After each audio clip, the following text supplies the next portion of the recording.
Iran has warned countries against joining what it calls the United States economic war against Tehran.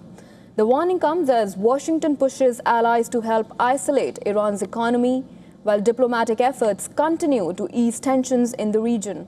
Iran's Supreme National Security Council Secretary Mohsen Rezaei issued the warning on Saturday.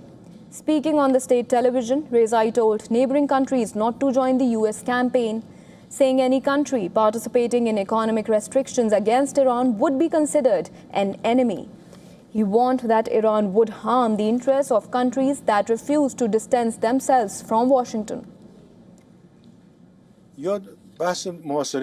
Any country that takes part in imposing economic restrictions on us will be regarded as an enemy. Of course, we will first negotiate with them. We will hold talks and tell them to step aside and distance themselves from the United States. But if they do not act, we will strike. We will target that country's interests.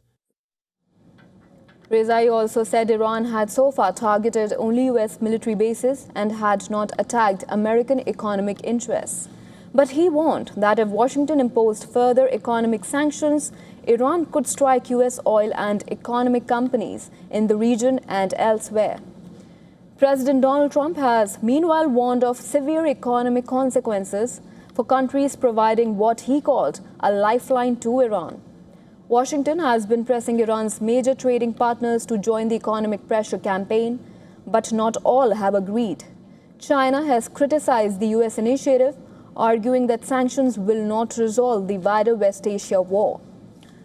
The UAE, one of Iran's major trading partners, announced this week that it was suspending trade and financial transactions with Tehran until further notice. Iran's parliament speaker, Mohammad Baghir Ghalibaf, also accused the US of putting regional allies at risk. In a post on X, Ghalibaf said Iran had received messages from neighbouring countries about creating new regional security and economic arrangements. He called for a homegrown and independent regional order to deliver peace and stability. At the same time, diplomatic efforts are continuing. Egyptian Foreign Minister Badr Abdelati spoke by phone with Iranian Foreign Minister Abbas Araghchi on Saturday. The two discussed recent developments and efforts to create conditions for a return to diplomacy and de-escalation. Egypt stressed the importance of protecting international navigation and the security of Gulf states. The talks come amid renewed tensions around the Strait of Hormuz. The situation is also having economic consequences for Iraq. Iraqi President Nizar Hamidi said Baghdad was discussing flexibility with Iran over oil exports through the Strait of Hormuz. He said some ships carrying Iraqi oil were being facilitated through the waterway.